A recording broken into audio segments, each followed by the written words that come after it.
This is the Troll Patrol, live with Justin Freakin. Welcome to the Troll Patrol live. It's a freaking Sunday, and I'm not high enough for this shit. So let's go ahead and let's get high. Let's get that out of the way.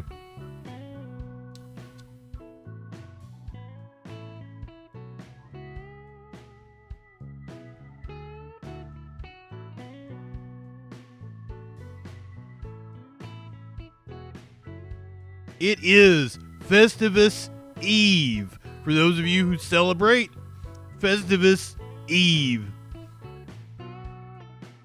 I'm not high from earlier because I've had dinner and I got ready. I cleaned house. Spider Biggle, good evening. Anonymously, M Lord. M Lord usually clinically is first, but not tonight. You did indeed get the first dibs. Clinically usually comments at like 6:30. Be like, it puts the news on the screen. Shit like that. But not tonight, so you were indeed first. I mean, do you want to? Clinically, she could probably use a good fucking. I mean, I don't... She's my mom, so I don't know if she's attractive or not. Apparently, my friends seem to think she was attractive.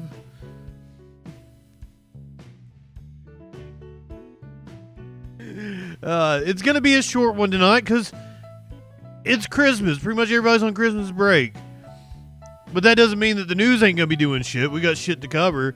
We're going to go over Tiffany Inyard, everyone's favorite mayor from Illinois, apparently had a very contentious meeting with the Board of Trustees. Holiday, good evening. Well, see, I don't know. I don't know if my mom is attractive or not. Maybe, I guess. I found that one picture of her that one day. I wonder if I can find it again. Well, I thought I found a picture of her from like a trucker magazine in the 70s, and the timeline kind of matches up. Like if it was right before she got pregnant with my brother, then it would match up perfectly.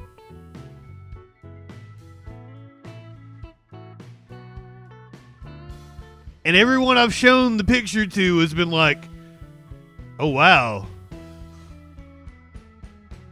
That knows my mom, right? Because, like, you guys know me. I don't fucking know faces and shit. I can't tell people apart. I don't have it anymore, I guess. But I had a picture that I thought was from a 70s trucker magazine that was totally my mom. She swears to me it's not, but that's exactly, she's the kind of person that would lie to sanitize things.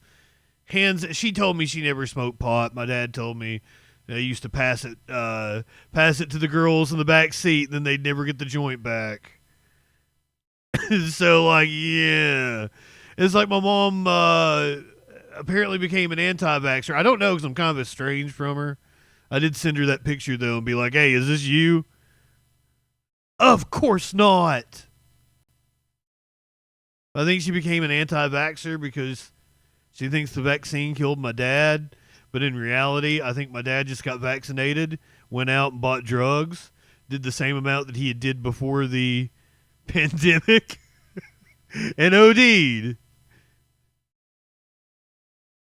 So, you know. Ooh. She's the type of person to sanitize something and to tell me that she wasn't in a 70s trucker magazine. I cannot find the picture. I guess I don't have it anymore. May I stumble across it again on Facebook.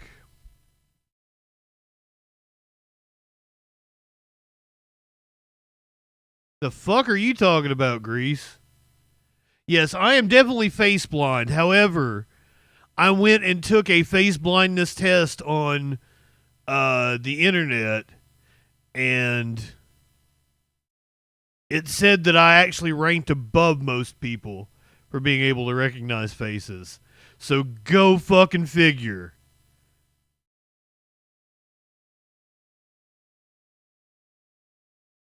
Who the fuck is Dean Withers?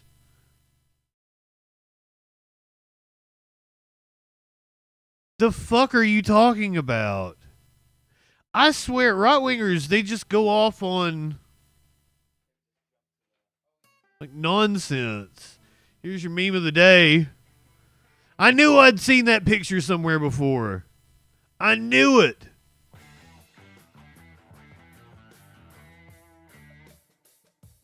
No one gives a shit about Dean Withers. Fuck. The fucking fuck. I'm not Googling anything. Go jack off to Dean Withers yourself. God. Then I had some dumb shit. Remember the dude that told me that the Earth was like 13,000 years old or 7,000, whichever number the young Earth creationists did, like, asked me like when we evolved from giraffes. Do you remember that dude? He still text messages me. And he just text messaged me earlier and sent me a clip of Archie Bunker. And I'm like, he was like, you would be offended by this, wouldn't you? And I'm like, I've watched All in the Family on stream. You don't get that Archie Bunker is making fun of people like you, do you? And I love the clip that he sent me because it was Archie saying, he was dropping an F-bomb. It was like he was talking to one of Edith's friends, and she was talking about how her husband does all the cooking, and he's like, wouldn't you be concerned about what people would think? And she's like, what, that I'm a lazy wife? He's like, no, that your husband's up. And I'm like, bro, watch the rest of that episode. I guarantee you she says something witty back. Like, the clip cuts off there. But I guarantee you she says something witty back to Archie and puts him in his place.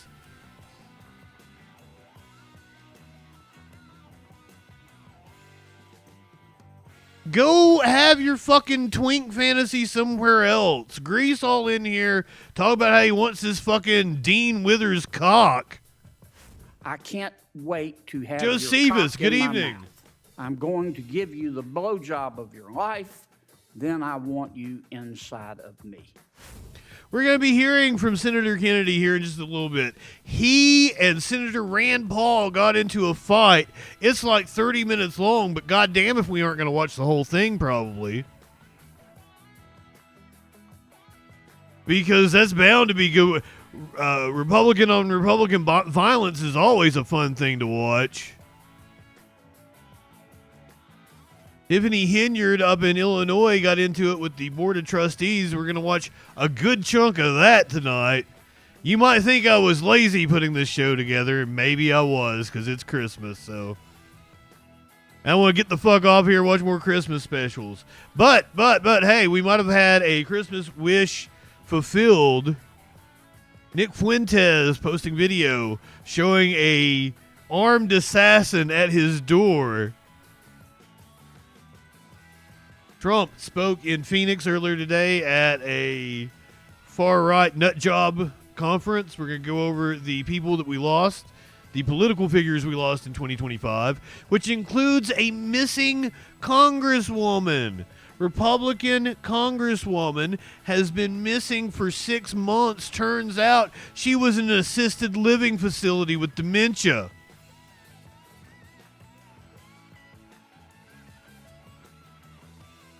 We got an update on the man that drove his car into a gathering in Germany. Man tried to do the same thing in Texas, driving his car into a mall. Navy pilot shot down over the Red Sea in an apparent friendly fire incident. We're going to tell you about the astronauts that are apparently going to be stuck in space past Christmas, how they're going to be celebrating their Christmas.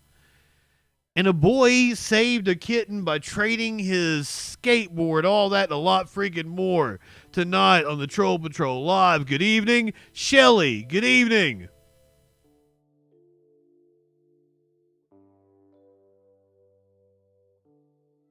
Was that just now happening? Fucking Maynard. And Maynard has figured out how to open the door to the cabinet under the sink, and now I'm fucking goddamn. Now it's just constantly smacking that fucking door.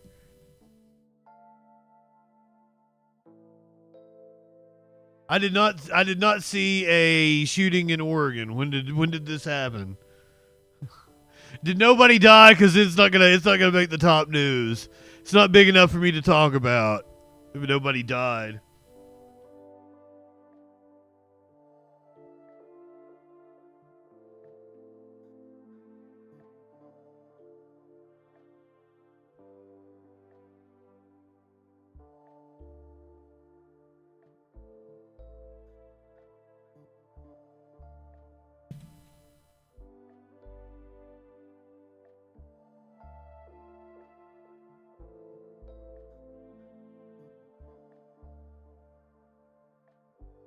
I don't see no shooting. Oh, okay, here we go. Oh, I did see that, yes, and it didn't seem like anybody was hurt or injured, and that's why I didn't put it on the list.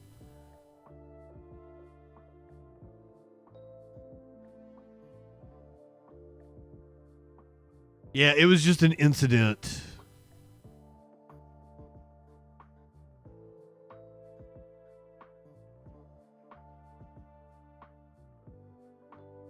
Yeah. That's why I didn't make my list, Lord. It wasn't horrific enough. Because I did actually see that when I was putting the show together. You gotta step up your game. Those are rookie numbers. 0. You want to make it on the Troll Patrol, there's gotta be some casualties.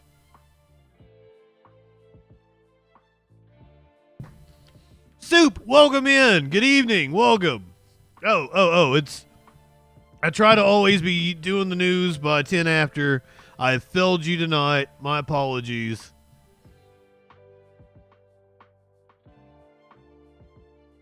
Starting off tonight with people in the Christmas spirit. A man is dead after driving his... Goddamn. The Troll Patrol demands blood. We need a blood sacrifice. If it bleeds, it leads. A man is dead following an incident at a Texas mall where he apparently tried to drive through the mall. To reiterate, this is not an active shooter. There's a lot of chatter going online that it was the first came out as an active shooter. So we'll go ahead and squash that. That did not happen. Not an active shooter.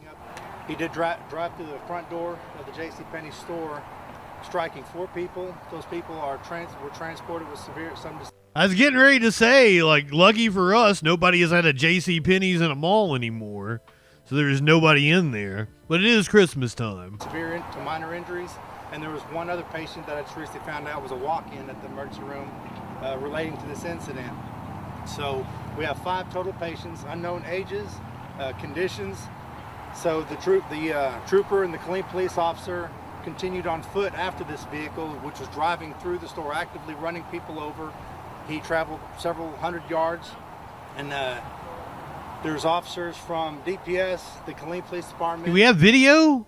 Agencies that engaged in gunfire to eliminate this threat to the community. So hopefully we don't have any other deaths. It's inside a mall, so surely there's security cameras, right? Prayers are with them, of course, and their families, especially Christmas time. Obviously, this is not, DJ Dub. But this time makes it worse. There's people in here shopping for their families, their children, their friends, loved ones, and these kind of things we don't like to see. Well, I mean, we don't like to see them any time of the year, but I guess especially at Christmas. This, of course, comes a day after a man drove through a gathering in Germany. Might possibly be a politically motivated attack. Well, the German authorities have now acknowledged they did indeed receive a warning from Saudi Arabia about this individual that is now being held as the suspect in this Christmas market car ramming. That individual has been named as Taleb Abdul Mohsin, a 50-year-old man, a doctor, psychiatrist who was originally from Saudi Arabia. Good evening. He's anti-Islam. He describes himself as an Islamophobe and has often posted on social media, you know, very aggressive messages against Islam. He called himself the most aggressive critic of Islam in history. He's been warning repeatedly on social media that Germany is trying to Islamize Europe, posting conspiracy theories and things like that. You can see the marketplace behind me has still been sealed off. There's these police cordons everywhere as forensic teams scour through the debris of that attack, picking up any evidence they can, of course, well, cleaning the streets, to be frank, of the blood that has been left on the pavement as a result of so many casualties. Meanwhile, that suspect has made his first appearance in a German court, with the judge there placing him in pre-trial detention as this intensive investigation continues. So once again, this was a Middle Eastern man from Saudi Arabia who was a virulent racist against people who are Islamic.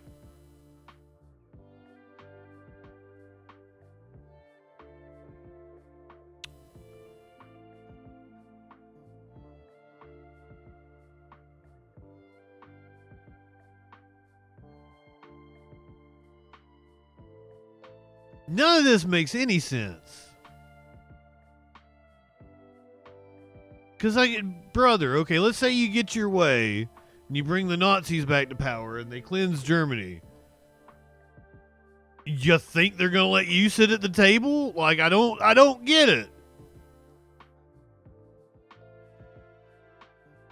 I believe it's like a Run the Jewels lyric.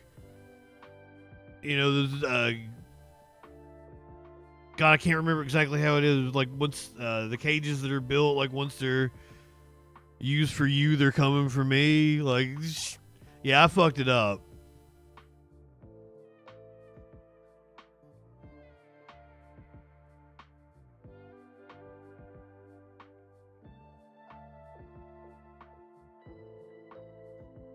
U.S. military out here doing us proud, not looking like doofuses.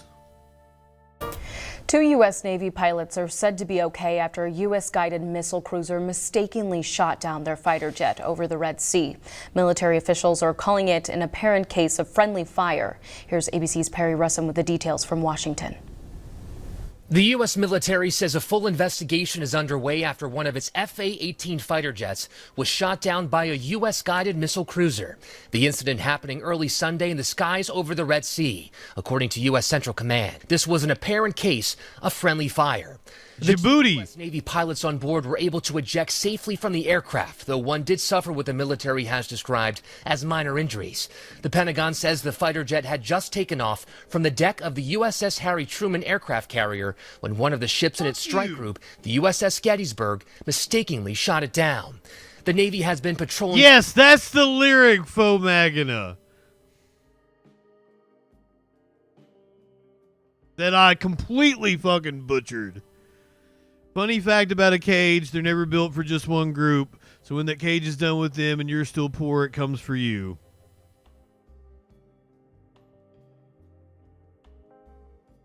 Should have never even attempted to quote the lyric, because they are so fucking... I was listening to Killer Mike right before we came on. I was listening to one of his solo albums. The region for more than a year now to combat ongoing attacks on commercial ships from the Iranian-backed Houthis in Yemen. Several hours before this friendly fire incident, the military says U.S. forces conducted precision airstrikes against a missile storage facility and a command and control facility used by the Houthis, and also shot down multiple uncrewed aerial vehicles and an anti-ship cruise missile. That operation included the Air Force and Navy and included FA-18 aircraft. Perry Russom, ABC News, Washington. Way to go, U.S. military. Best military in the world. Woo! We are winding down the days here in 2024. Law Dog, welcome in. Meet the Press this morning did a memorandum on the people that we lost, the political figures that we lost in 2024. Oh, political, cultural, and media figures we lost. Welcome back. As we do every year, not high enough for this shit. To remember some of the iconic people in politics, culture, and the media whom we lost in the past 12 months.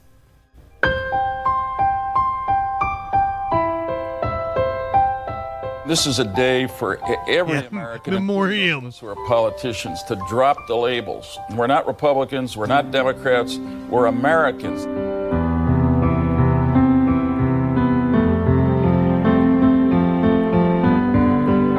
Sometimes I don't word too good. Who the fuck was Bob Graham? I don't remember no Bob Graham. I forgot Jim Inhofe died. Yay.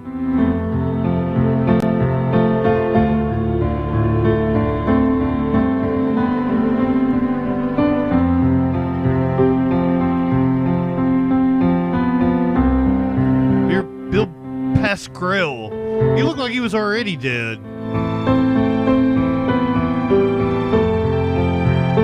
Yeah, fuck you, Dan Evans.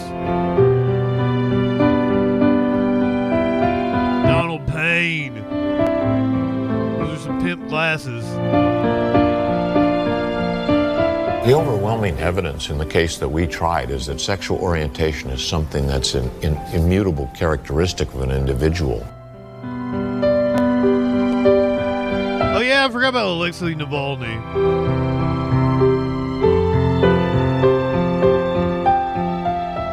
We sought justice because equal pay for equal work is an American value.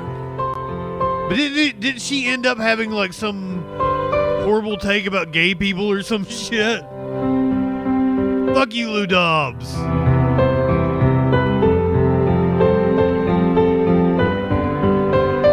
Oh yeah, I know that dude.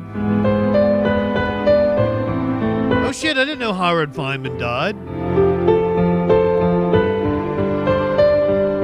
Donahue. I didn't recognize him until they showed the older picture of him. McNeil Lehrer. I used to watch that shit when I was a kid because I'm warped.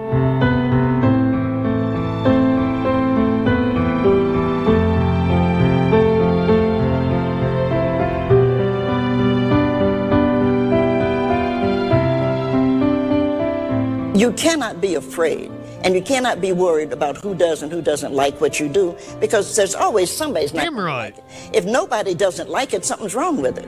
Yeah.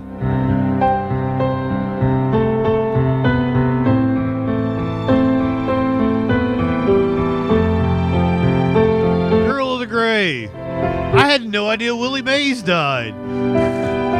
Fucking. Oh my god. So apparently there is this big story about a baseball player, and he's like the most paid player ever or something in like any sport. If I got the story straight, and I'd never heard the dude's name. And I'm like, how can this dude be the most paid athlete ever and I've never heard his name? And Puzzle Bitch looked at me and was like, do you even know a current baseball player? I was like, yeah, sure. He's like, name one. I was like, Willie Mays. He's no. I was like, Darryl Strawberry. Sammy Sosa. He's like, goddamn, dude. Finally, I got to Alex Rodriguez, and he's like, at least you're in this century now.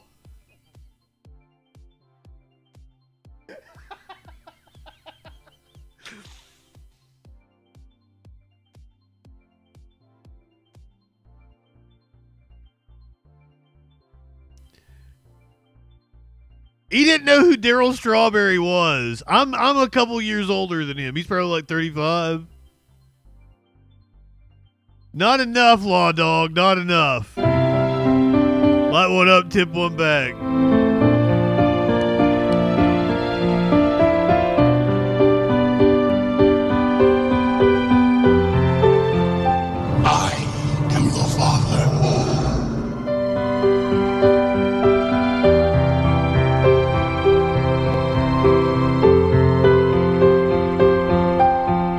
I forgot about Bob Newhart.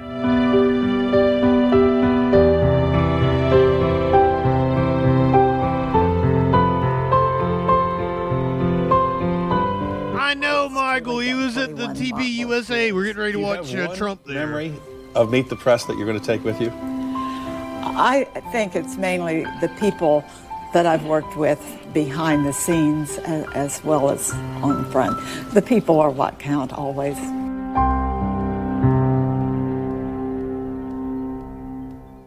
Thanks for watching. Stay updated about Shut up, Lister. Top stories.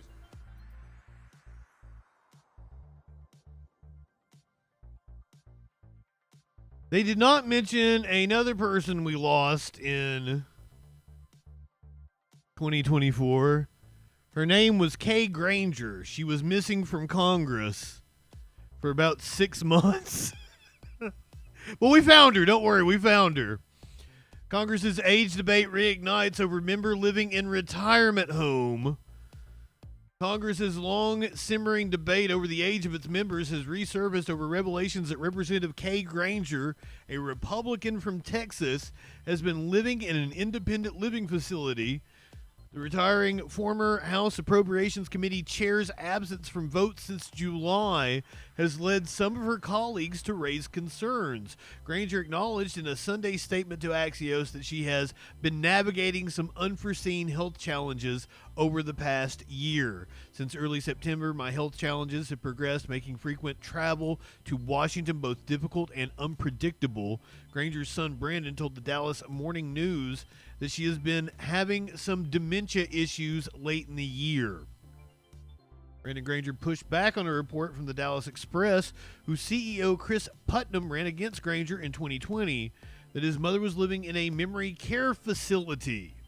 Instead, he said she resides in an independent living facility of Tradition Senior Living in Fort Worth. Once again, what the fuck is going on in Fort Worth? Which advertised itself as a luxury senior living community. A source familiar with the matter told Axios that Granger moved into the independent senior living facility around July. Representative Richie Torres told Axios in a statement that the public is entitled to far greater transparency about the health of the elected officials who represent them. The incapacitation of an elected official is a material fact that should be disclosed to the public rather than concealed by staff.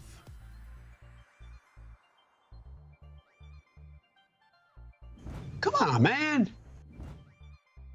That felt appropriate there. Representative Rokana called for term limits in a post on X, saying Granger's absence reveals the problem with a Congress that rewards seniority and relationships more than merit and ideas. Thomas Massey said in a post on X, responding to the Dallas Express report, that he is more concerned about the congressmen who have dementia and are still voting. I mean, there are some things that me and Thomas Massey can agree on, and that might be one of them. A House Republican, speaking on the condition of anonymity regarding Granger's absence, said it's absolutely worrying because her constituents don't have a vote. The lawmaker said there's not enough political will yet to address Congress's age issue, but there should be. The first source told Axios that Granger would have made different preparations had she known she would be unable to vote towards the end of the session, citing the unforeseen progression of her illness. Granger was also clear with leadership about her situation and said she would return to D.C. to vote if she was needed. The source also argued that her resignation would have left the seat vacant until January and still created a representation issue.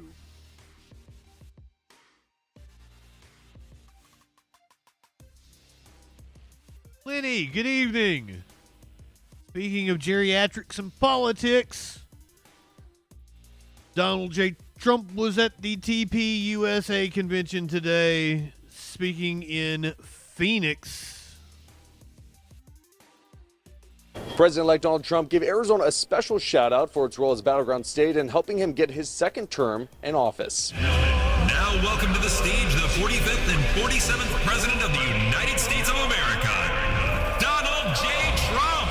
President-elect Donald Trump gave Arizona a special shout-out for its role as a battleground state and helping him get his second term in office. But I said, Charlie, I'll do it. But this has to be also a real tribute to Arizona because they gave us such a big win. Really acknowledge and take care of the people of Arizona because acknowledge him. I just want to thank you for that big win. Not an easy win. Trump talked about what he will do in his first 100 days, underscoring his promise for mass deportations and boosting the economy. On my first day back in the Oval Office, I will sign a historic slate of executive orders to close our border to illegal aliens and stop the invasion of our country. But he also weighed in on Arizona's political landscape. You have a governor that doesn't know what the hell she's doing. You have people that don't know what they're doing. Trump calling out Governor Katie Hobbs and endorsing Karen Taylor Robeson to run for the seat in 2026. Karen is here running for governor. She's going to be running for governor. Because Trump-backed picks have done so well in Arizona. If you do, you're going to have my support. The president-elect also said he will end the wars in Ukraine and the Middle East, rebuild the military, and bring down the cost of living. We're going to cut your taxes, end inflation, slash your prices, raise your wages, and bring thousands of factories roaring back to America. After years of building up foreign nations, defending foreign borders, and protecting foreign lands, we are finally going to build up our country, defend our borders, and protect our citizens. The inauguration is on January 20th, and with a Republican majority in both chambers of Congress, all eyes will be on Trump to see what campaign promises he turns into reality. Because nobody gives a fuck, Michael. The right wing is like so effortless. Nobody gives a fuck about any. You don't have to make quality content. You don't have to be good at your job. It's sickening. It is fucking sickening.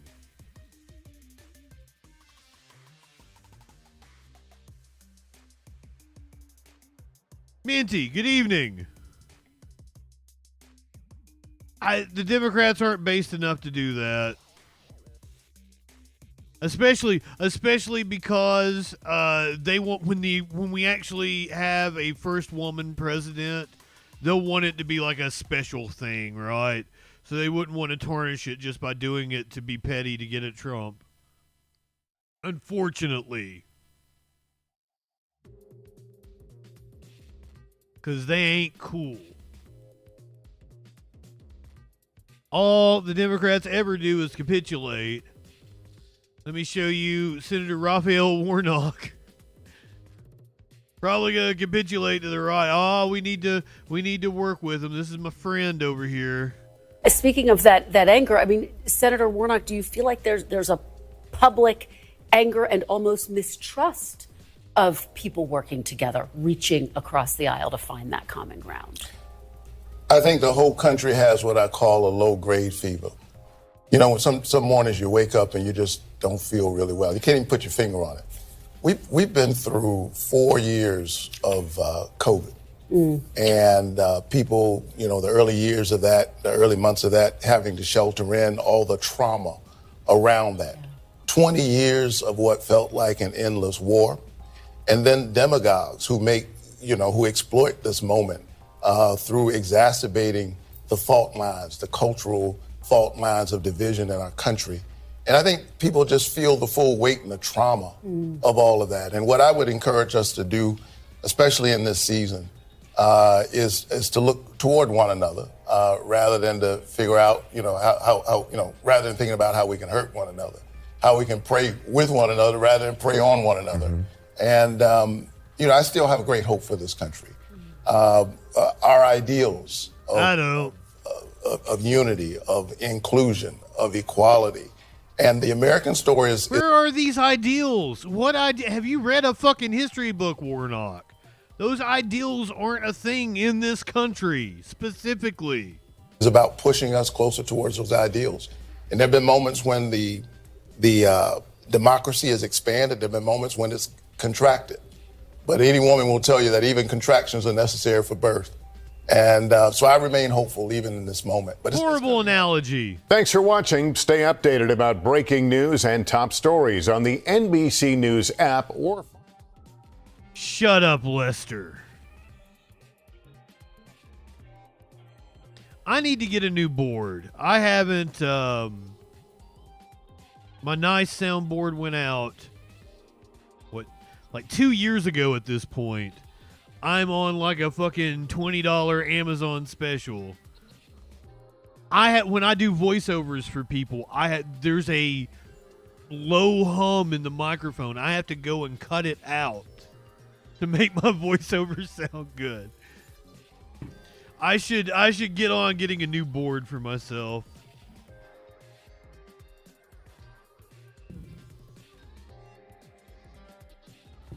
I gotta get a new couch or something first, though.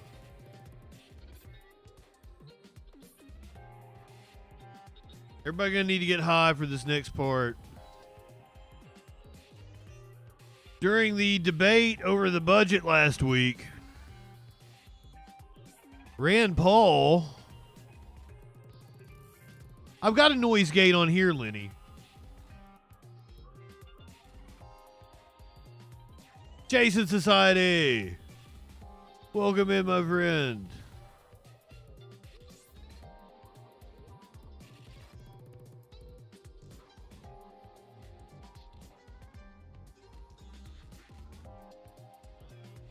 I'm pretty good. I'm not high enough for this shit. That's what I'm cleaning my bong right now. We're gonna get high because nobody is high enough for Senator Grandmother Kennedy over here.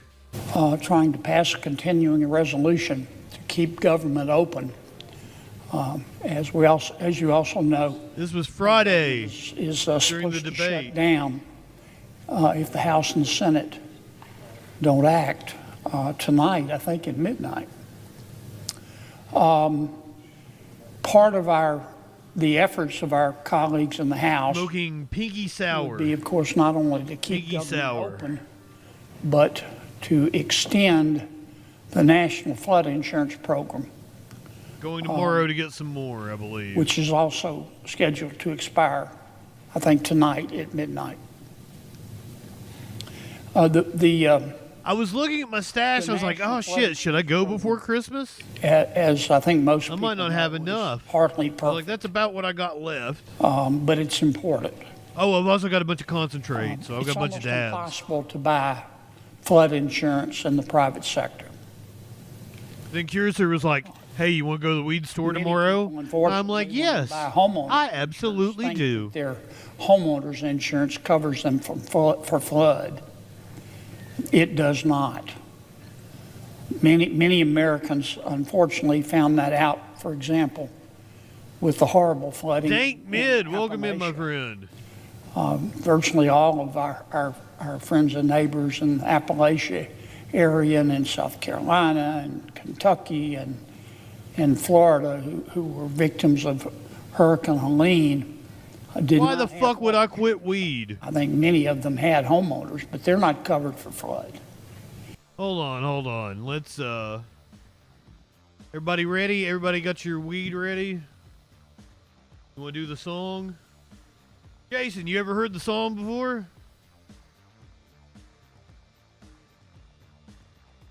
Media Winch did a song for me. So let's light one up, tip one back. Go ahead, light one up, tip one back. It's all right to have a little fun before you hit the sack.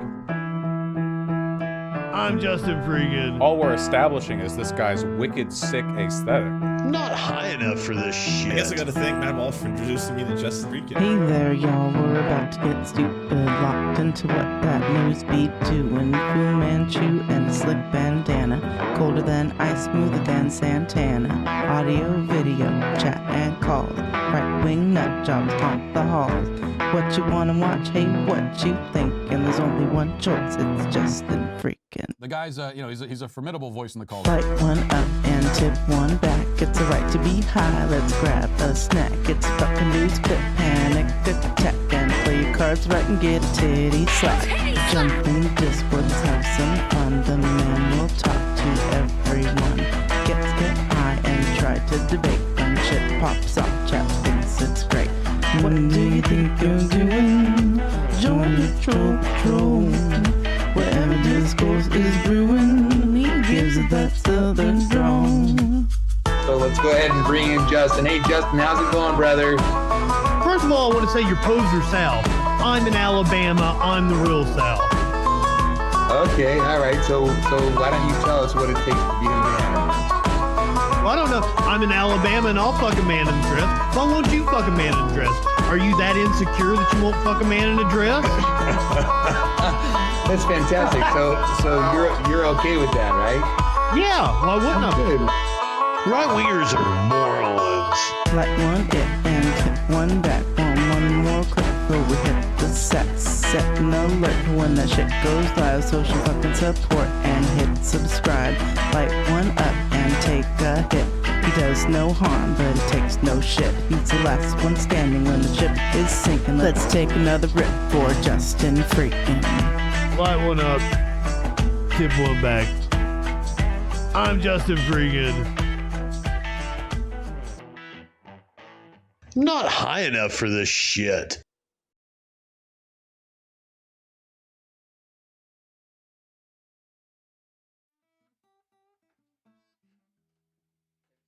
I don't know if everybody took a hit. I did. Light one up, tip one back. Shout out to the media winch.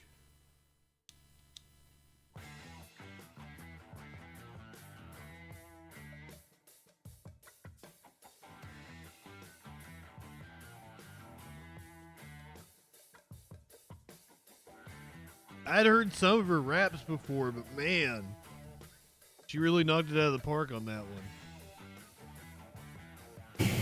The private sector, I don't want to overstate this, but for the most part, it's almost impossible to get flood insurance in the private sector. That's why we have a national flood insurance program. The National Flood Insurance Program is not exactly a model of efficiency.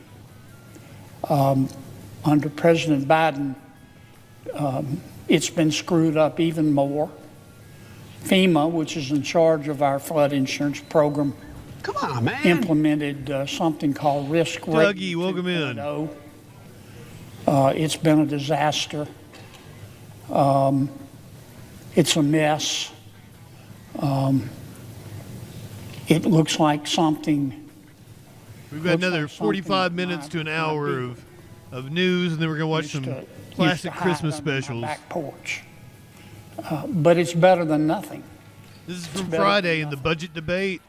And it's getting ready to get contentious. The chair of our banking committee in the Senate, as you know, Madam President, and Senator Tim Scott. And Senator Scott has asked Senator Mike Rounds and I to work on trying to start over with our national flood insurance program. Maybe Kennedy not being as entertaining as he usually is. But Tim has asked Mike and I to try to design a brand new program that looks like somebody designed it on purpose. And we're going to get started on that. Indeed, we already have started. But in the meantime, the current program, as bad as it is, expires tonight at midnight. And what would be, and we want to continue, what would be the result of that? It would mean that as of 12:01 tonight, the flood insurance program can no longer write new policies. Now, I don't want to scare people. If you already have flood insurance through what we call the NFIP, which is just an acronym for the National Program. You got here late, Bagheera, but yes, we did cover that. It wasn't a left-wing person. It was a right-wing person, you dipshit, with a right-wing ideology. He was anti-immigration. He was upset about the Islamification of Germany. He was a whack job being influenced by the same shit you consume. And then why do you all fucking, you called him left wing just because his skin was brown? Was that it? It's impossible for you to comprehend that somebody from Saudi Arabia could have a right-wing ideology, even though, like, the thing you guys hate about Islam is the right-wing ideology that is built into it. It's maddening. It is maddening talking to right-wingers. You're all fucking morons. Your policy won't expire. If it's not at its termination date. You're getting ready to see Rand Paul, who wants to cut but you can't this program that Kennedy cares about because he's in Louisiana. This is a national flood insurance program that his constituents would get really upset if it gets repealed. To a new homeowner or a homeowner who's trying to buy. Because once again, he lives in Louisiana. Flood insurance because the mortgage companies just don't want to take that risk. We've already seen, for a variety of reasons, the extraordinary increase in the price of a home in America. I was reading the You other don't have day, Democrats in Germany, and he was the 15, 20 AFD. years ago, the average age of the Or ADF. first-time home ADF, that's in it. America was 28. Today it's 38. Don't be so fucking dumb, Why are Bagheera. people having to wait so much longer? Once again, back to buy insurance program in Louisiana. That's what we're watching right now. Save up the money for a home.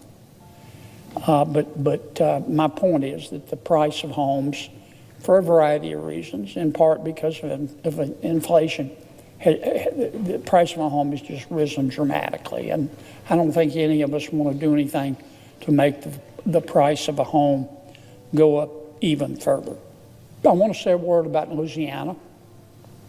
We have They got about good 5 chicken. million people who have flood AFD. I was right the first time. Thank you. in our flood insurance program. AFD didn't sound right. In Louisiana. That's why I corrected myself. Those who have flood insurance in Louisiana are, for the most part, I'm trying to think of a stronger way of saying it, the vast majority of the people in Louisiana who have flood insurance are working men and working women. Our coast, for example, is a working coast. Some people like to paint the picture of the National Flood Insurance Program serving multi-millionaires with multi-million-dollar homes on the coast. Funny you should say that, Dougie. I can assure you. My people are working people. We don't even have a coast like some states. And I believe him on this issue. Type of homes. This is one of those things. He is from Louisiana. They've been hit by hurricane after hurricane. I believe that he cares about this issue and wants to deliver. His constituents definitely care about this issue, and he wants to deliver. That is politics working the way it should. The problem we have with our politics is that we, the people, are apathetic and are not engaged in it. When you're engaged, like the people of Louisiana are about this flood insurance program, then you see results. You see politicians actually advocating for things. It's wondrous, and I would like to do it more for things that matter. If you traveled to Grand Isle or Port Fourchon in my state, you would see that. These are middle-class Americans that depend on the National Flood Insurance Program. Putting a moratorium on new construction around the coastline would be a good idea. We're not going to do it. Many of us have to try to improve the National Flood Insurance Program through the years. I've been working on it. That's exactly right, since the day I Shelley. came to the United States Senate. Frankly, I didn't get a lot of cooperation. I knew that by all the Republicans that came out in favor of gay marriage because they had a gay child. Program. I don't want to make a promise I can't keep, but our banking committee is going to be under new leadership, as I just said, and Senator Scott. Hey, Bagheera, you're talking about bias. We're not even talking about Democrats. This is two Republicans that are going to be fighting. And you're over here talking about Democrats talking about using disasters. When none of that is like. What I'm going to propose to do here in a moment is to extend the status quo until September 30th. Has nothing to do with Democrats at the moment. The national flood insurance program that we have right now. Imperfect. Talk about narcissistic. Ugly as it may be, and it is. It really does look like something my beagle used to hide under the back porch. The American people deserve better, but it's better than nothing, and without it, it will have a huge impact on the real estate market. So my bill would extend the program, no changes, until he had to bash the program while he's wanting to extend it as well. 2025. Hopefully by then we'll have a new bill to present to you, Madam President, and my colleagues. And it will contain a national flood insurance program that is much better than what we have right now.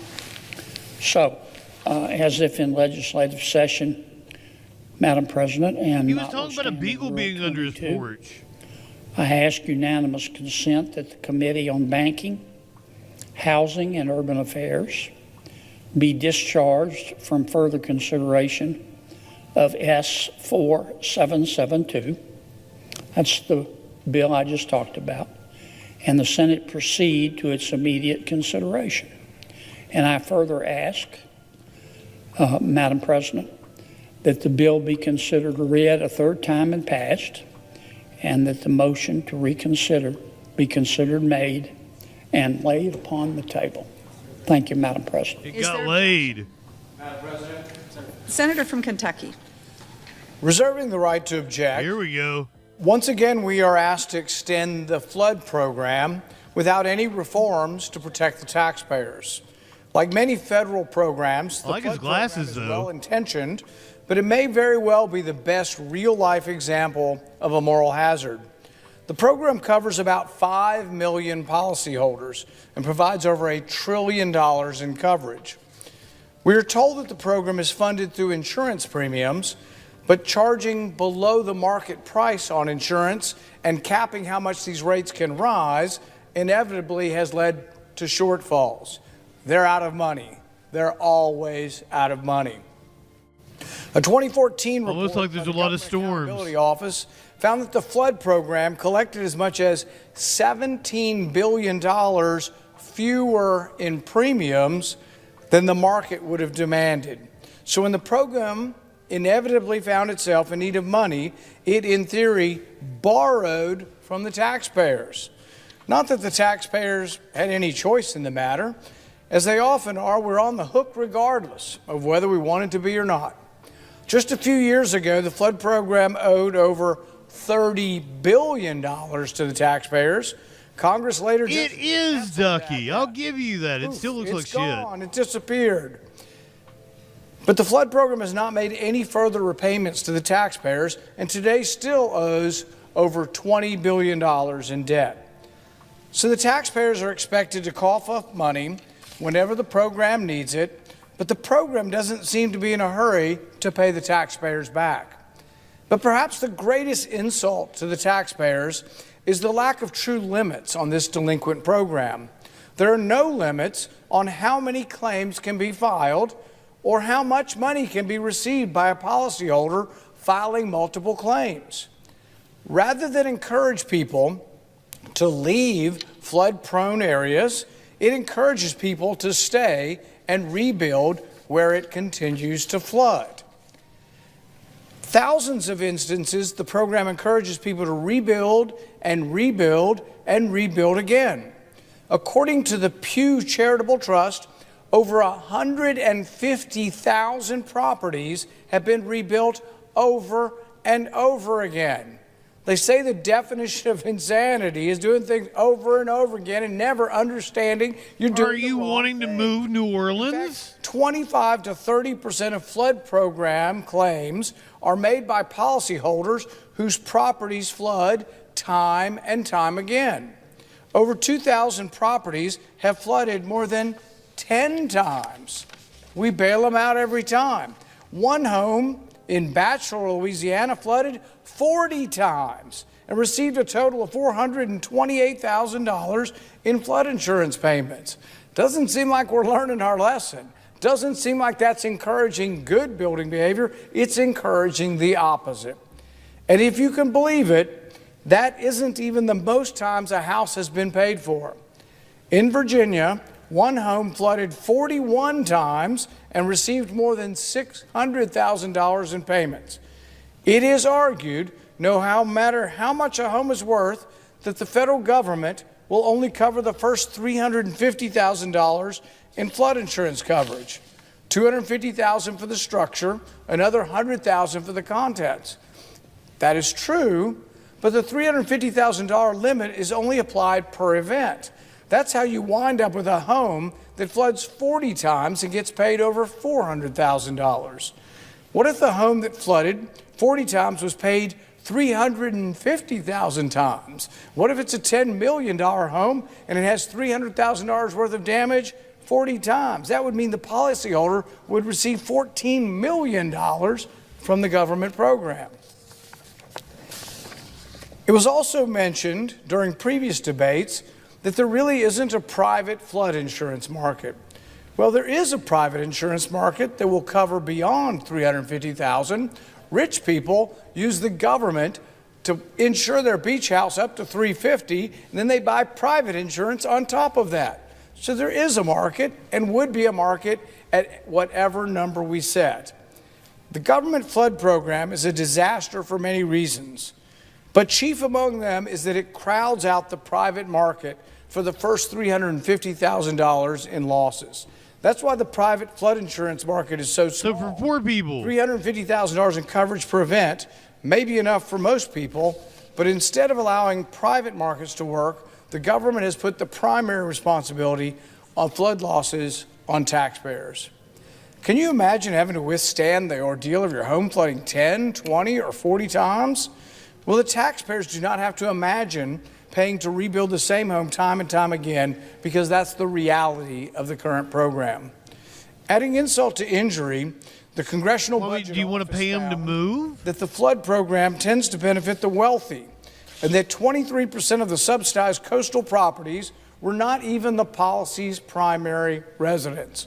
So 1 out of 5 homes that the taxpayer, people who don't live on the Gulf Shore, to people who don't live on the Atlantic coast, people who don't live on the Pacific Ocean, people who live in middle America, are insuring the second homes of rich people. 1 out of 5 of the homes being insured are rich people. That seems like a low number. Taxpayers in Kansas or Kentucky are. I mean, you're saying it's only up to $350,000. Like, second home of rich people. I'm okay with that. That makes sense. Government forces that 1 in 5 is not rebuild the elite that large a number of the rich.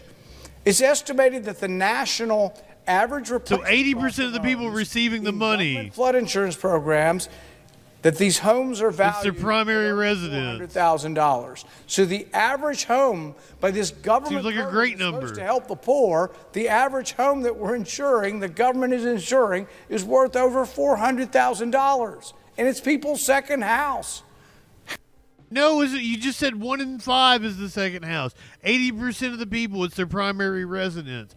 $400,000. That's just like what a house costs now. Trust me, I've been looking at them. This $400,000 is the average cost. That sounds about right, because you can't find a house for like less than $200,000. If it's less than $200,000, it's a fucking shithole. Trust me, I've been looking at them. How do you know, Rand Paul? You live in a mansion. Have for years, haven't you? Yeah, you're looking at base $300,000-$400,000 for a decent home somewhere. A nice 2-3 bedroom with a garage or something. Yep, it's gonna at least be $300,000-$400,000. And that is out. I've been looking at places that aren't that expensive, right? One of the things Cheyenne, Wyoming is the cheapest place to live in the country. I tried to get Sparkles to move with me. I was like, we can get fresh beef. We can drive down to Denver. It's close. We got legal weed.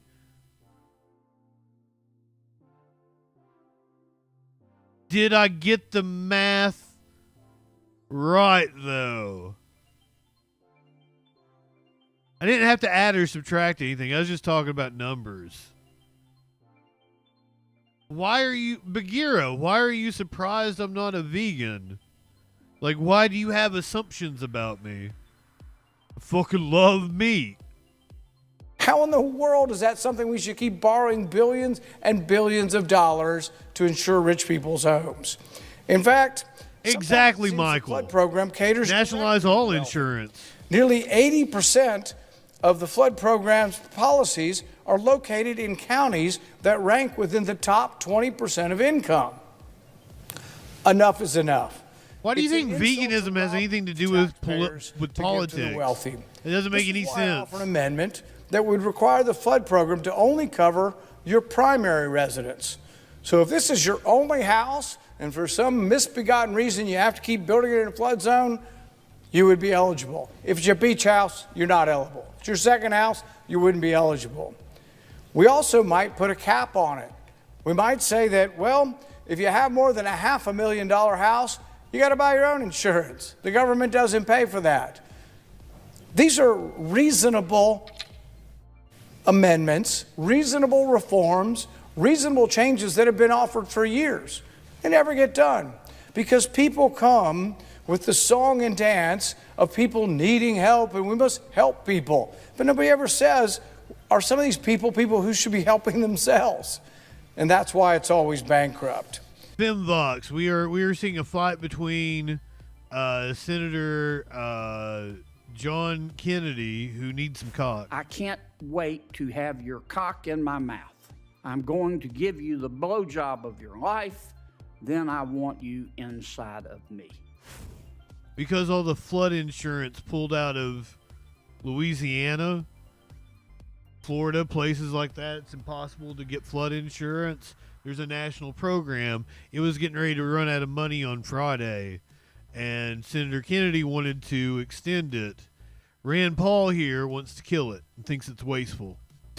So what I would recommend is that my amendment be added to this bill.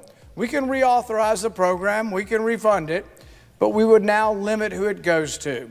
The money would not go to homes over $500,000.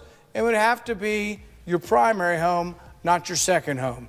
To me, that's a modest proposal. Won't fix the whole thing, but it's very, very reasonable. If that's all it does, I'm down with that. If the senator from Louisiana wants to pass this tonight, we can pass it tonight. All he has to do is agree to my amendment. But then again, like as we were talking about, like if we're talking about a home in fucking New Orleans, it could very well be 600, 700 grand and them not be rich. Maybe just the primary home thing. I don't know. But I could say, what about people that have some, this is why programs should just be universal. Because you start parsing things like that, like, oh, it can't be their second home, but what if somebody has some property that their family left them or some shit? So they've got a vacation house and they Airbnb it out or some shit like that. They're not rich. They're not fucking flying from LA or some shit like that. And that's another thing with his number. Not all of that 1/5 that it was their second home or some rich hoity-toity motherfuckers. They might seriously just be people who have had family leave them shit. So, like, that's why programs should be universal. Consent arrangement. He can agree right now. We will pass it. The program will from now on exclude people with homes over $500,000 and it will exclude people where it's their second beach house. How reasonable is that? He can do it tonight. So therefore I ask the senator to modify his request so that the Paul amendment at the desk be considered and agreed to, the bill as amended be considered and read a third time and passed, and that the motions to reconsider be considered made and laid upon the table. Madam Does President, the senator so modify his request? reserving the right. I love that idea, Girl Gray. Madam President, to the request by my colleague from Kentucky to modify, reserving the right to do that. Madam President, I wanted to make a couple of points. First, the flood insurance program doesn't, the majority of the homes covered under the flood insurance program are not second homes. Exactly. And it's not a giveaway. Way more than the majority, 80%. If you just come spend some time in Louisiana, and in other states. And it already covers up to on the coast. You'll 350 grand. That's all it covers. And men and working women. Point two. Fuck Airbnb. I agree. Receive the most coverage that you can buy under the National Flood Insurance Program is $250,000. That's it. And that's for structural damage. You can buy an extra $100,000 for contents. Point three. Yeah, I think I agree with Senator Kennedy. Everybody in America is not rich. Rand Paul had me there for a second. The median cost of a home in America today is $406,000. That means that half of homes cost less, but half cost way more.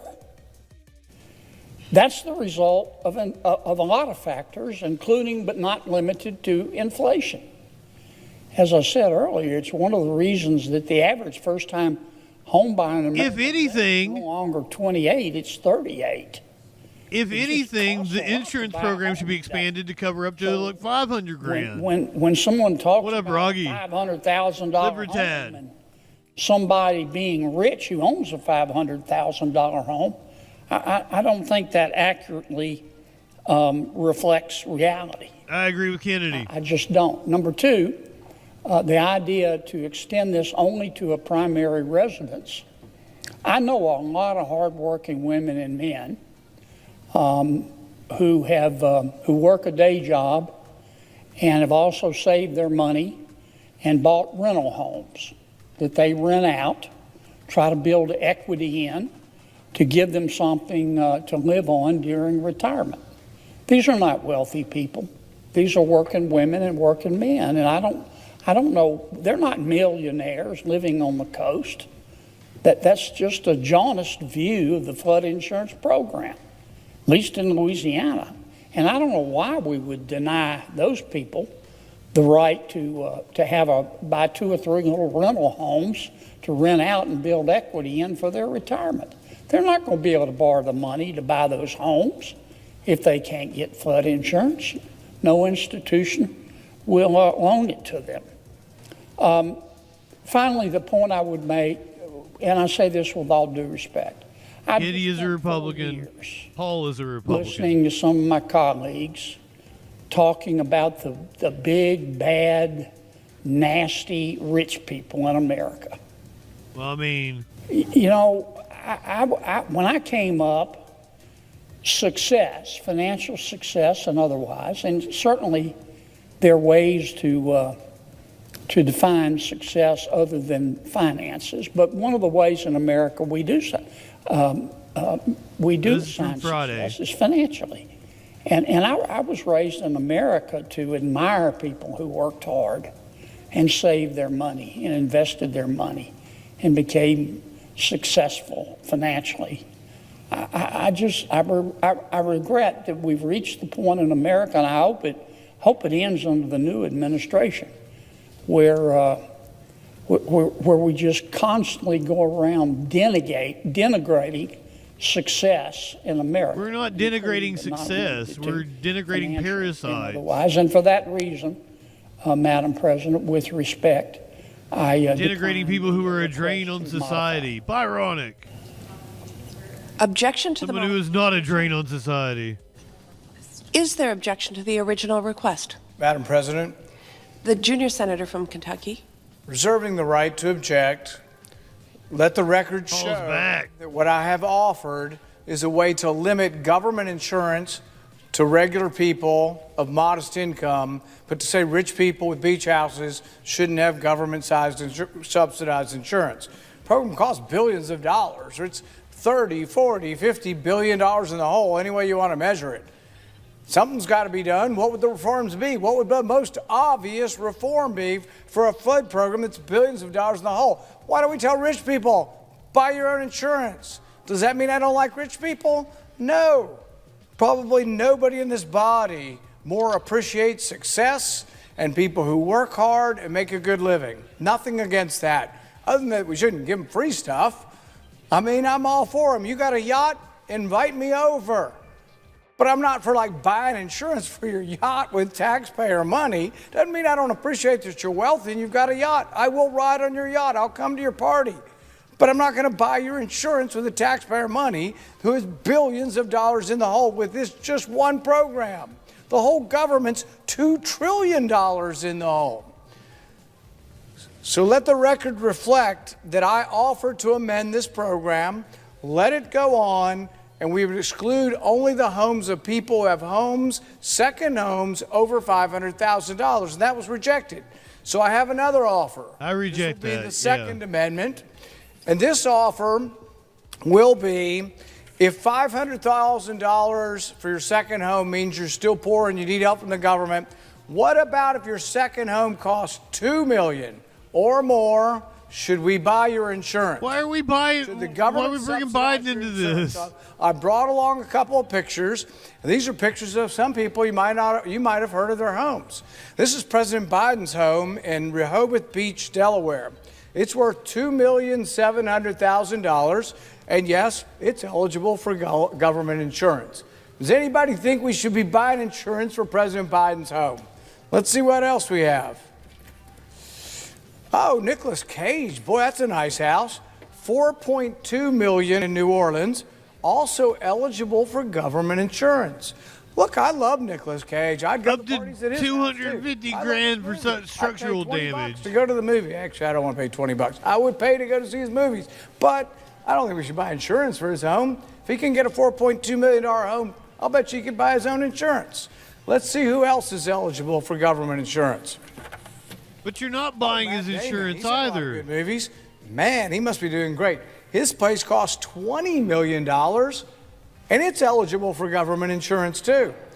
You think Matt Damon would be embarrassed? I hate using this shit, using rich people and populism to fuck over poor people. He wants to cut the program, which was already limited to only $350,000. And they're paying premiums on it. To find out that the government's subsidizing his first $250,000, shouldn't we all be embarrassed? Program's $16 billion in the hole, and we want to renew a program without any reforms. Just keep doing it. It keeps losing money. Just keep doing the same thing. Maybe Matt Damon could buy his own insurance. Who else has a house that'd be eligible for insurance? Oh, Phil Collins. He made some good music. He must have made some great music. His home's worth $40 million in Biscayne Bay, Florida. Also eligible for government insurance. So, I can't imagine how we couldn't come to a compromise. So if ordinary people have second homes that are $500,000 beach homes, if we just went up to $2 million, then we're only going to be clipping Phil Collins and Nicolas Cage and a few others. We have anybody else? Let's see who else we have. Oh, now Cher. She's been doing well for a long time. She has a $42 million place in Miami Beach, also eligible for government insurance. We could go on and on. But the thing is, doesn't mean we don't like rich people or appreciate their success. I'm all for it. I'm just not forgiving them. I'll get on that, Shelley. Why would we give them subsidized insurance? I've been wanting to put in some new emotes. Amendment, and this one might be easier to accept, and realize that this could be accepted right now. This entire program could be reauthorized with these amendments tonight if the senator from Louisiana will accept this amendment. This amendment would say that if your house is worth more than $2 million and it's your second home, that it wouldn't be eligible for government insurance. That'd be pretty easy. You know, it still would have significant savings because there's quite a few homes out there. And do you think they'd figure out a place to buy insurance? Sure they would. A market would develop immediately. Okay, I think I can get with that. So I therefore, guess. I asked the senator to modify his request so that the I still don't trust Rand. The second Paul amendment be considered and agreed to. The bill is amended, be considered and read a third time and passed, and that the motions to reconsider be considered, made, and laid upon the table. Madam President. Does the senator so modify his request? Madam President, reserving the right to respectfully respond to my colleague's request for a modification. Let me just say, I love Cher. I mean, I just. Do you believe in love after love? TV. Sonny was a congressman for a while, but I think Cher is what cool looks like. I don't agree with much of her politics, but Cher is what cool looks like to this man. Equal in her coolness, only by Nick Cage. I love Nick Cage. I just saw a movie. Nick Cage. Not long ago. I can't and remember Cher, the epitome of cool. The Senator Kennedy. Typically in his movies, he plays these deeply weird characters, you know. And he was a truffles hunter, and he had a truffles hunter pig that would hunt for truffles, and the bad guys hurt his pig. Well, Nick hurt them. I think he ended up killing them, but before he killed them, he hurt them the entire time they were dying. I mean, it was a great movie. I love Nicolas Cage, and I appreciate Rand reminding me of it. So he went John Wick over his pig. A Nick Cage movie. But let me get out of La La Land. Only looking like a cheddar goblin while he's doing it. I know my friend didn't mean to give you this impression, but nobody gives you flood insurance. I hate Nick Cage. Let me say that again. Nobody gives you flood insurance. You have to buy it. So this idea that the government is subsidizing it, giving Cher and Nick Cage and President Biden, and I don't know, who else did you mention? Michael Avenatti, I don't know, whoever else you mentioned, they don't get free insurance from the government. They have to buy it. Oh, Matt Damon. Number two, the price of flood insurance under or as some people call him, 2.0, Matt Damon. Flood insurance lately is going to see how high the prices have gone.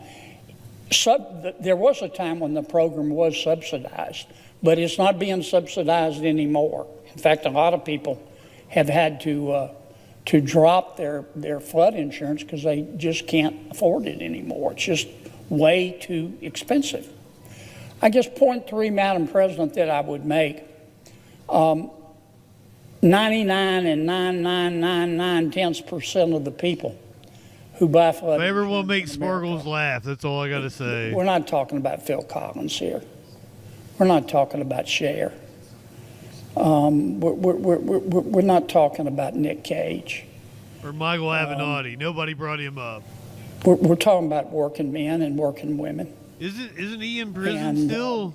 This idea that we're going to cap the price of a home. I know places in America today where a $2 million home gets you virtually nothing. Yes. Go check out California. Go check out Manhattan. I mean, the housing inflation has just been dramatic. Well, I mean, Miami is more like what you need to be bringing up. I might consider what Rand is proposing. But the truth is, and I would like the record to reflect this. Yeah, Kennedy got me again. What Senator Paul is proposing to do is that we gut a program that doesn't give anything to anybody. You have to buy the insurance. that is not available for most people in the private sector, without which they can't buy a home because their lender won't loan them the money. And if you let this program expire, you're not going to only hurt working women and working men who are trying to buy a home. You're going to destroy the real estate market. See, I've been singing Sue Ya in my head the entire time. When we don't spend our time on the Senate floor denigrating success in America, trying to say if you're rich, you're bad. You must have gotten rich. I mean, you are, but like because you stole the money. Cher and Phil Collins aren't the rich people that I'm upset That's not about. America I want to live in. So for that reason, Madam President, respectfully, I object to the modification, even though I still do believe that Cher and Nick Cage are what cool looks like. The modification is heard. Is there objection to the original request? Madam President? The junior senator from Kentucky.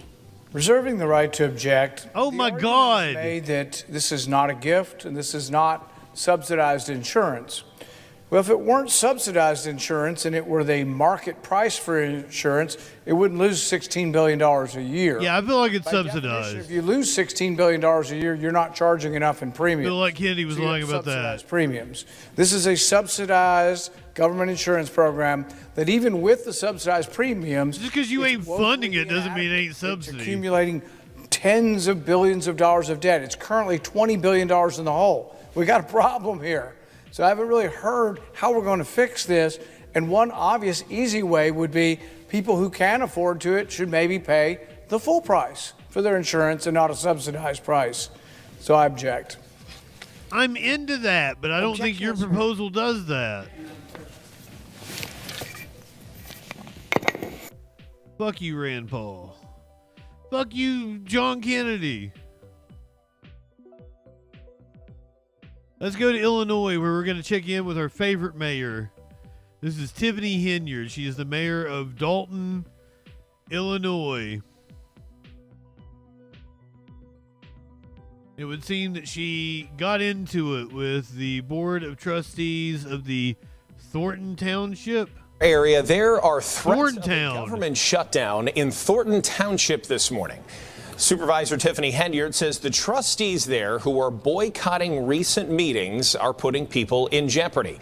Our Courtney Sisk is joining us live to explain this. Courtney. Hi, Alex. That's right. Trustees have boycotted about 5 of the past meetings because of the agenda. They say Supervisor Henyard wants to It's in my watch later list, Dougie. to a vacancy that would be key in tie-breaking votes. However, those 2 trustees, Chris Gonzalez and Carmen Carlisle, again, did not show up last night to prevent that appointment from happening. They say they want voters to elect a new trustee instead. This comes in. I almost watched it with you guys tonight. For those that don't know, there is by like the local, like Chicago, I guess, news station. They did like a whole hour-long documentary on her.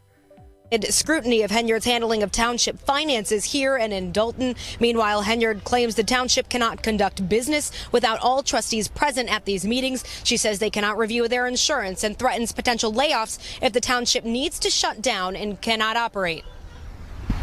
The board is hurting people. They're hurting our residents. I don't care if you don't like me, don't like somebody on this board. It does not matter. What matters is you come here and you take care of your responsibility and take care of the business here at the township. Oh, it didn't happen in Shasta County. Warned of a possible government shutdown last night, and so far this morning we're here at the Thornton Township building, and it is closed. The door says that it's supposed to be open today at this time, but it is closed. There's a new sign on the door that says that it's closed, leading to a QR code which goes just to the township's website. We're working to find out more information on if there is a shutdown happening, why no one is answering any of the operator calls. Yes, this is where it's at right now. Now, Tiffany Henyard is, and like apparently she's she's a supervisor or something at this other town, but she's the mayor of Dalton. And at first I was on her side, but it really appears like she's totally been embezzling from that town and just basically lining your own pockets. Well, like, she got an eviction notice from her land while not paying her rent. It's insane. Calls and why this building is closed this morning. We'll continue to keep you up to date. This is the Thornton Township. All right, we'll keep an eye on this story throughout the day. Courtney, thank you very much. And right now, there is turmoil in Thornton Township as some government services are shut down. Supervisor Tiffany Henyard's spokespeople tell NBC5 it's because of liability issues amid a lapse in an insurance policy. NBC5's Courtney Sisk is here to talk about the impact. Courtney. Marion, we were in Thornton Township today, and that main building was locked. No one was answering the main phone lines, and some services that are offered there are for electric and heating for low-income homes. We spoke to Henyard's spokespeople today and trustees who are calling it a ploy. We come here for help, and the doors are locked. What's going on? What do we do? What do we have to do? Darlene Lewis was one of many Thornton Township residents who tried to get services at the main township building Wednesday, only to find it locked. I'm going to be in the dark. My apartment is electric. I can't cook. She risks losing electric services. Supervisor Henyard warned of a government shutdown the night before. So is there a government shutdown, and that is why the building is closed? Well, we were advised by the attorneys to close the building. The building shouldn't be open. The risk is great. According to Henyard's assistant Keith Price, the risk is that they didn't renew their insurance. He says it's because two trustees, Chris Gonzalez and Carmen Carlisle, have boycotted the past few weeks of meetings. They played Russian roulette with the insurance. But trustee Gonzalez tells NBC5 they've never voted on insurance in the past and says Henyard could have just signed off on it. But now the insurance company chose to not renew the township. I'm thinking it's just a ploy, so we can't have a meeting. At the township building. Gonzalez said they are open to conducting necessary township business like paying bills, setting a tax levy, and discussing new insurance, but have boycotted recent meetings, saying Henyard is trying to use them to appoint her choosing of a new trustee to fill a vacancy. They want to stall that appointment, which could be a tie-breaking vote for future business, citing scrutiny of Henyard's past spending. If she gets somebody seated in that seat where she has another vote, we're going right back to all that. Instead, they want voters to elect who they want as trustee instead. To me, I wanted to go to the people. For right now, it appears only that main building is closed. It's unclear how long that will last. Trustee Gonzalez said bus services This woman is insane. And other township buildings are still open. The trustees plan to have a special meeting on Friday to take care of other essential business. Marion? Courtney, thank you so much. And it was a contentious meeting today in Thornton Township. Two trustees called a special meeting to handle essential business after boycotting other meetings with the township supervisor. Courtney Sisk reports for us from Dalton. Well, not much got done in Thornton Township today. The board was able to improve insurance plans for crime and cyber. However, their main insurance liability of the general fund still uninsured. Meanwhile, other trustees have questions that went unanswered today about spending, and therefore bills went unpaid. I think you're the problem. I think you're the problem, trustee. That is what the majority of a special meeting in Thornton Township sounded like Friday. Yes. Between Supervisor Tiffany Henyard, trustees Chris Gonzalez and Carmen Carlisle, and the public. At times, Henyard threatened to have police remove people and insulted trustees. And y'all make sure y'all get security in here because we're not going to do this today. She sounds dumb. There's no way that you're sitting here. Eventually, it came time to vote on paying or removing thousands of dollars in invoices. Henyard wanted all of the invoices paid, but trustees questioned the spending on multiple items, like flyers and boxes that used Henyard's brand. We do have an image ordinance that states that if any elected or appointed official uses their image, slogan, likeness, that they would have to pay for it. The township is no longer going to promote any elected or appointed official. We just wanted more information on them. They wanted to remove those items until they could get clarity on who should pay for them and instead vote on other bills. Instead, Henyard voted against passing any of them. No bills get paid because they want to remove people during the holiday season that we owe money to. You should pay everybody. At the end of the meeting, community members reminding they are the ones suffering from the dysfunction. I moved from the city thinking that I was going to find a better place. Who wants to show up to this environment, Tiffany? You bring chaos. I hate that they are dealing with this, but again, like Trustee Gonzalez said, we have a responsibility to make sure things are being run the appropriate way. Courtney Sisk, NBC5 News. NBC5's Regina Waldrop has been following the controversy surrounding Thornton Township. This is the documentary. Mayor Tiffany Henyard for more than a year. She talks with the residents about the impact Henyard's leadership is having on their everyday lives in a new 1-hour documentary.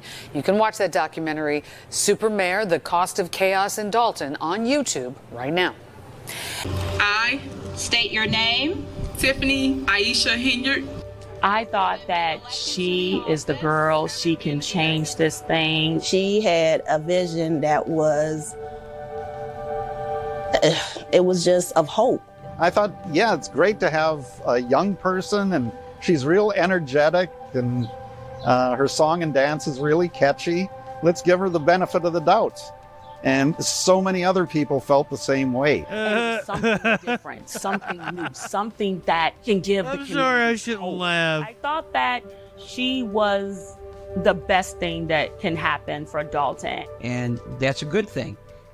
It turned out to be a bad thing right away. A new twist in the political drama in South suburban Dalton. We want better in our community. Ask them questions, they don't answer. Too much stuff is happening in Dalton. But this is what it's come to for us. You need to go. You don't protect us. Unass that seat. You on people's tax dollars. Unass that seat. Attacking people. Their complete refusal to even consider letting us in on the numbers, what was being spent, who were they being spent with. All of the lawsuits against Tiffany Henyard. You had lawsuits, subpoenas. My last memory was me waking up in his room. Did he sexually assault that woman? Did he drug her? I mean, you gonna answer, and you gonna answer me. Hey, out of order. You out of order. You out of order. Hey. This administration, you go to jail. Even though they turn the mics off, we will continue working on behalf of the residents of Dalton. Lori will get answers. And the FBI know. They know everything you doing. She really felt that she was invincible. If you want to have a little cat fight, we can handle this back there.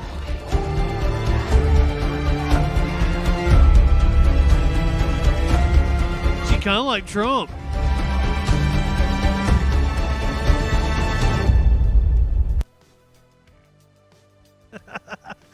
Oh shit. We have been following her for what? 2 years? 3 years now?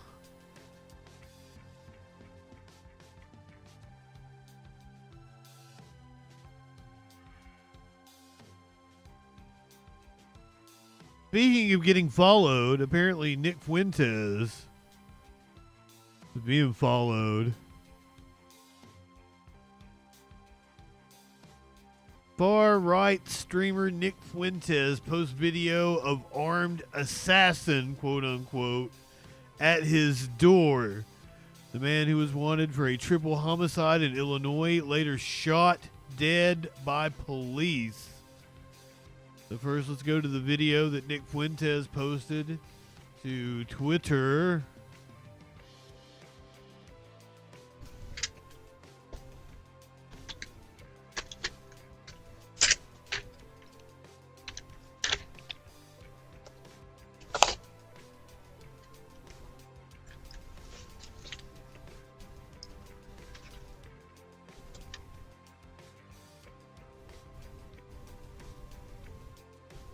Is that a crossbow?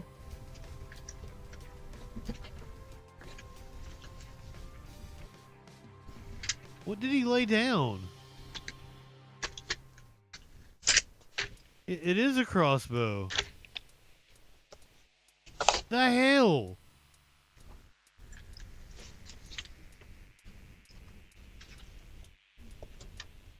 I guess Nick didn't answer the door. I don't answer my door.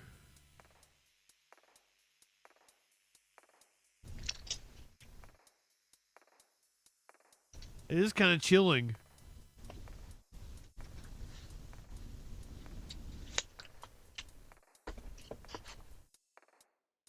Gave it a little knocky poo. There's mail. You can see that Nick's mail is piled up. Yo, Nick!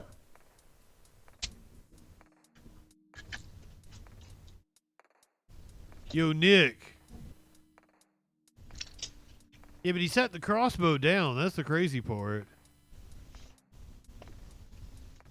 Yo, Nick.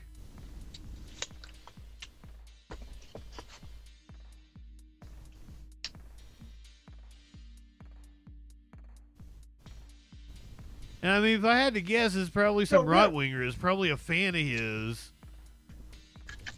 Found out Nick is gay. Apparently had a thing with Destiny. Was that video real? Have people seen that? The killer parked his car in front of my house and approached my door with his pistol drawn and what appears to be a crossbow. I was live streaming at the time.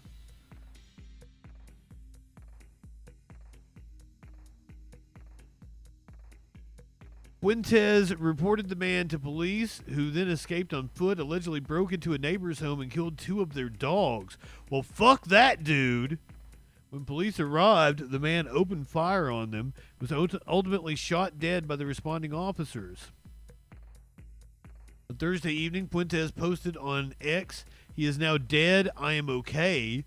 Fuentes, known for his misogynistic, anti-Semitic, and conspiratorial rhetoric, attributed the incident to his address being leaked online. Doxing is not a game. This nihilistic lynch mob behavior must end before anyone else is killed. I will now have to uproot my life and relocate. While I can handle whatever comes to my front door, it is irresponsible to expect my neighbors with young families to share that burden.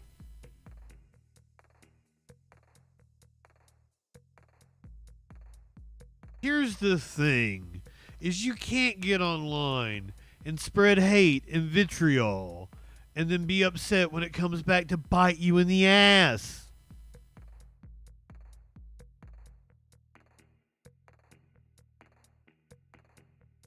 Fuentes was doxxed after tweeting, "Your body, my choice," to mark Donald Trump's recent presidential victory. This isn't the first time somebody paid him a visit since then. This week, Fuentes was due in court on a battery charge, accused of pepper spraying 57-year-old Marla Rose when she showed up at his door to confront him about the post. In an interview with Vice, Rose alleged that before she even touched Fuentes' doorbell, he flung the door open, sprayed her with pepper spray or mace, and pushed her down his 3 door steps onto the pavement. We watched the video. Rose said she wasn't there to cause problems, but merely to ask him, "Why do you feel comfortable saying the things that you say?" Following Wednesday's incident, Fuentes said he's planning to contract 24-hour security while he looks for a new home and asked his followers to contribute towards the cost.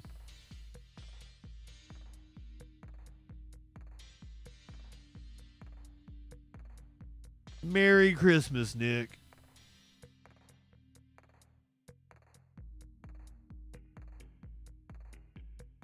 People who might not exactly be having the merriest of Christmases. Astronaut whose return to Earth was delayed. They make the most of their holiday season with festive photos from space.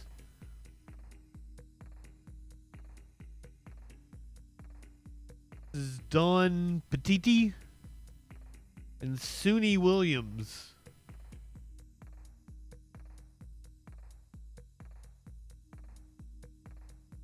Suni Williams and Butch Wilmore, the 2 astronauts stranded in space since June. It's a different name than what was... Maybe that was a different astronaut.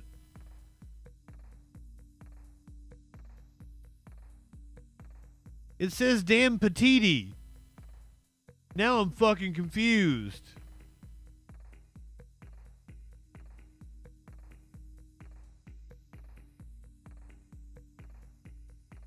Oh no, we watched that. We watched that interview.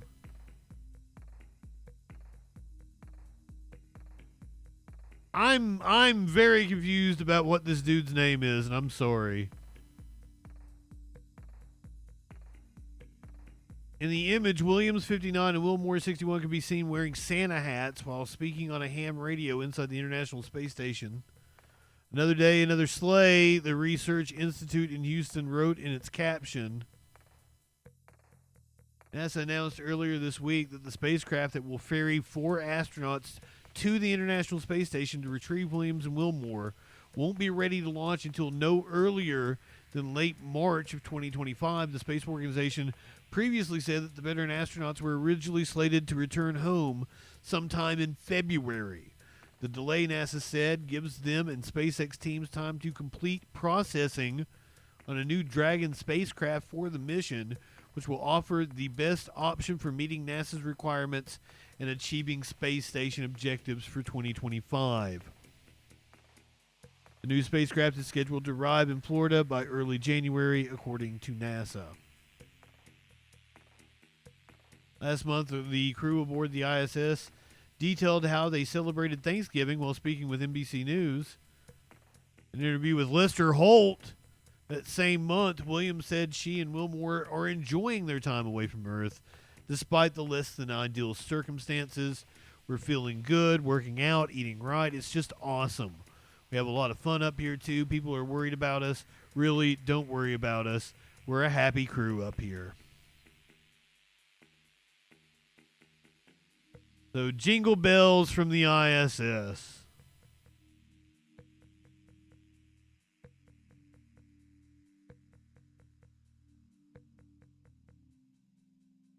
I'm going to hit the content warning for this. But, like, apparently this is supposed to be a heartwarming story. But apparently some young bullies were being mean to a cat. And an 8-year-old boy was able to save the kitten. Incredible boy. Zayn Berry was at a local park when he saw these kids mistreating a helpless kitten. Now, to stop the mistreatment, he then got his own skateboard, traded it for the kitten, saving his life. They were going to kill the kitten? I asked him, I said, well, how did you get it? You know, did you get her? He says, no, Mom. I offered him my skateboard and told him they can go play on it so I could save the kitten. Zayn Berry's act of bravery and kindness led him to an inseparable bond with his new best friend, Peaches. We go on the bed and play. He just fell in love with it, and you could see it, and then you could see the cat just loved him. After rescuing Peaches, the Berry family took him home, but quickly realized he needed medical care. You could hear its breathing was all congested, and the paws were all caked with gook on it.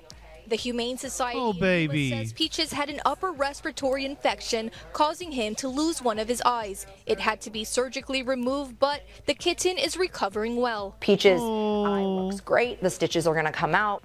Lauren Twerdak with the Humane Society says Zayn's actions saved Peaches. For Zayn to have that care and that drive at such a young age is honestly outstanding. That's why community members are coming together to thank this 8-year-old with a big heart. From Humane Society and Zoomies, they donated him a board and a gift card, and he actually went down to Zoomies. Oh, he got him a new board. He wanted it. Hell yeah. The Berry family also received donations so they could officially adopt Peaches and get him neutered.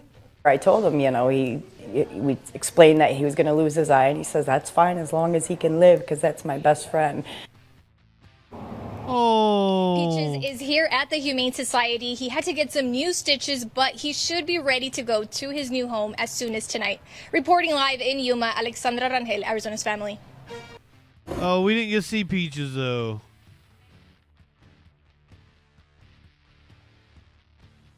Why would it... I don't know. I think he just found the cat, and he made up the story of giving away the skateboard. I want to believe that nobody would hurt a cat. I know there's shitheads out there. That doesn't mean that a cat wouldn't hurt you, though. You can go out of your way to save a cat, but a cat does not give a shit about your life. A cat will kill you and everyone you love if it was given the chance. Trust me. How do I know? I own cats.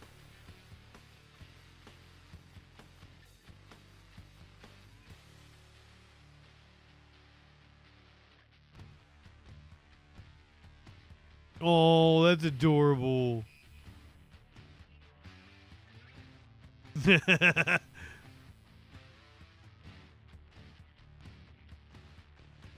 I gotta do that to Maynard sometimes. Oh, I am covered in claw scars. Most of them have healed. From where we had to move Maynard last week, holy shit.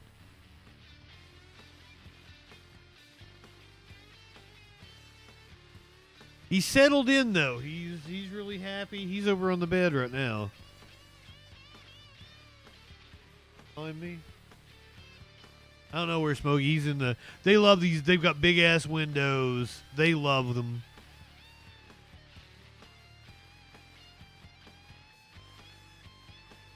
Socks was in the front door and like rolled up in the curtain in there with the sun on him. Smokey was in this window. Maynard was in this window this afternoon because it was really pretty.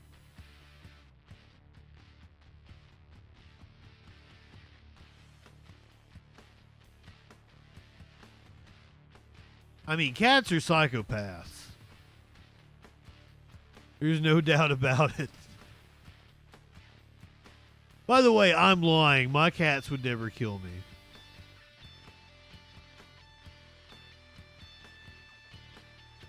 Oh, there's cat toys everywhere. There's constantly cat toys in my bed.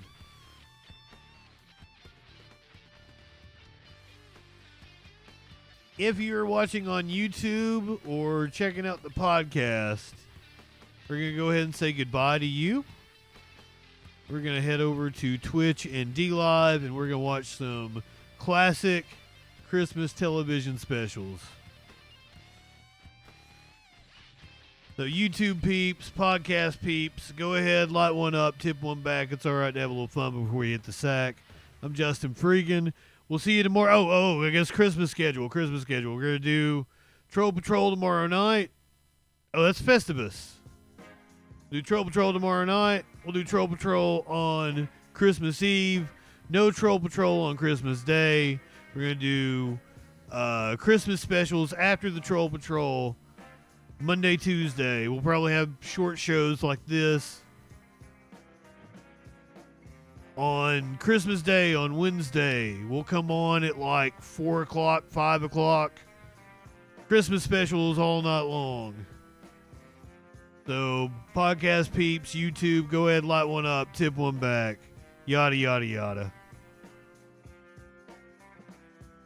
I gotta turn YouTube off.